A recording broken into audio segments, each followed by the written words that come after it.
Earth Angels. Elvia Rowe here, founder of AngelsTeach.com, and welcome to another Messages from the Angels. It's now fall 2021, and it's been a minute since I have shared a messages video with all of you guys, and it's been a summer of healing, and thankfully doing very well. I know a lot of you were praying for me, and I so appreciate it. I know it's been a big part of the success of my healing from hip replacement surgery, so thank you. So very, very, very guided to do this video today, and I'm really crossing my fingers that there's not too much wind, that my laptop cooperates and all of that, because the angels have been so insistent, so I'm sure that they're taking care of things for me with that. So I just know that these messages are really important for a lot of people right now. So we're going to do what we usually do, which is I'm going to invite you to choose a number 1, 2, or 3. I have 3 images. Right now, my husband and I are actually in southern Indiana. His family owns a farm here, and not a working farm, it's actually just land. They call it the farm. And I've had a day to myself to just kind of cruise around Bloomington, Indiana. And so I have 3 images from downtown Bloomington for you to choose from. And I don't want to tell you too much about them yet, but I do want to suggest that if you feel guided to choose a life circumstance, a situation that you're experiencing right now as the backdrop for these readings, because it could very well be that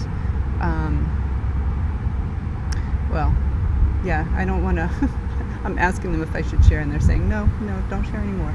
Just tune in to some, not just the number 1, 2, or 3, but what is the life circumstance that your angels might be suggesting you reflect upon as part of this reading. And if you don't get a life circumstance or get any of that part, it's okay. It's okay. You'll get what you need. And it just may not be that applies to you right now. So again, number 1, number 2, or number 3. Okay. So here's the little secret. Now that you've chosen your number, and you know, if you've chosen a life circumstance, you know what it is. These 3 pictures are actually of the same building. It's the courthouse, the Monroe County Courthouse in Bloomington, Indiana, and I took it from 3 different perspectives. So, it's about looking at a situation in life from a different perspective. So whatever that situation is for you, using the reading that comes forward as another way of looking at a situation that might be troubling you right now. So looking at this image, there's so much life in this. I just love it. And there's so much about cycles of life too, because we have these beautiful black-eyed Susans, and we also have some buds that have actually died off and are really just holding the seeds for the cycle that's to come next spring.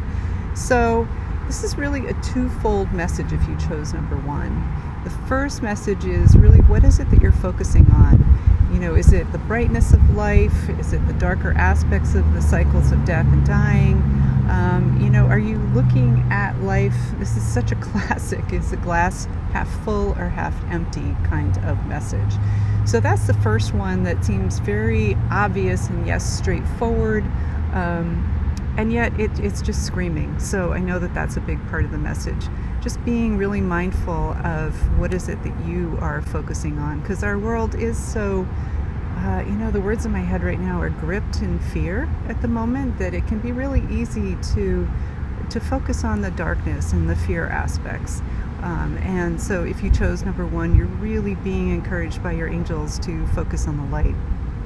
What are those good things? And even if there are things in your life that feel like they've died off or are transitioning or shifting, how can you look at those as seeds for what is next. The second message here is what is interfering with your beliefs around true justice? In other words, who are you holding court for in your heart and in your mind? Justice itself, the idea of it, implies punishment. And while this may feel necessary at times, who is it that you need to forgive? Because our justice system doesn't really have a whole lot in terms of forgiveness built into it. And yet, you can't really have true justice without also having forgiveness. It's Anne Lamott who actually wrote, and I've heard a different version of this quote as well, but the one that I found from her is, not forgiving is like drinking rat poison and then waiting for the rat to die. So, the message here is, the second message here is that there's something that is obstructing your true experience of justice, because there needs to be forgiveness that's part of the equation here. And remembering that forgiveness is, of course, about the other person involved, but it's also for you. Forgiveness is something that frees your soul. So who is it that you need to forgive at this time? For those of you who chose number 2, this is your image.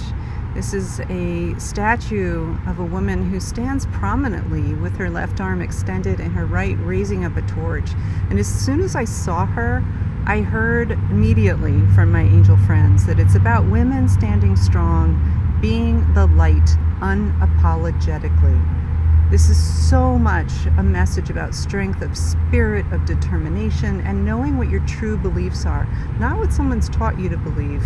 This is actually something that's so prominent in our world right now, and it can be hard to know necessarily and with certainty what your truths are when you really dig into them.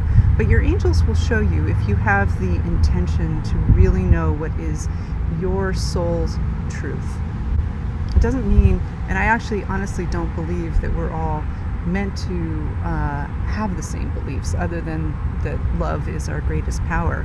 I don't think we're all supposed to be, my belief anyway, is that I don't think we're all supposed to be voting for the same person, believing the same thing.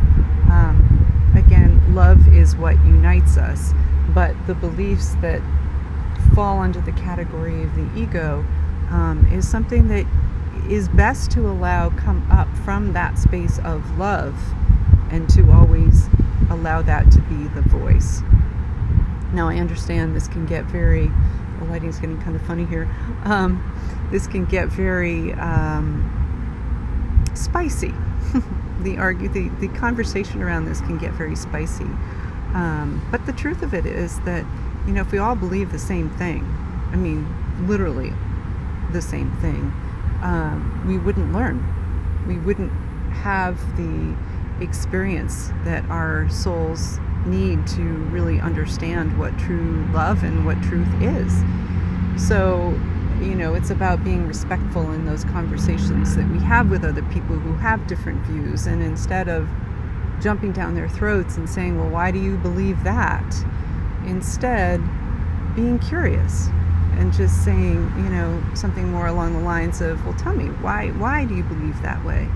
I don't personally believe that, but tell me, what's in your heart? What makes you feel strongly about that? And just coming from this place of respect.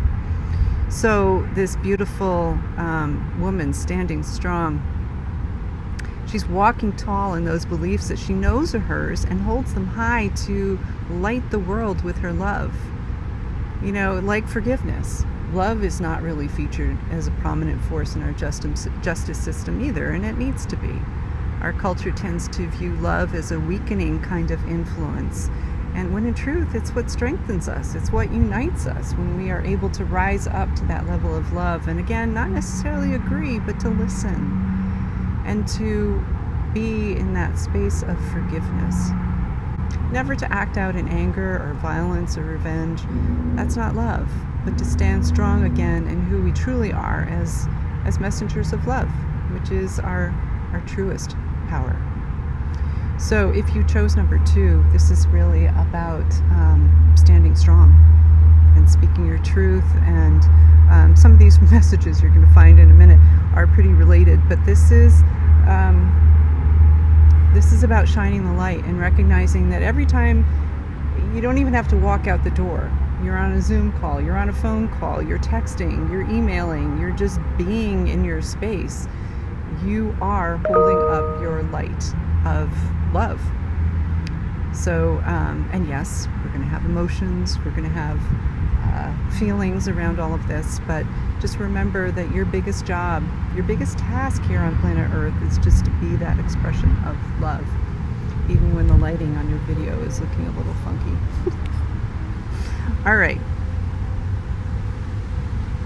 So, for those of you who chose number 3, this is your image.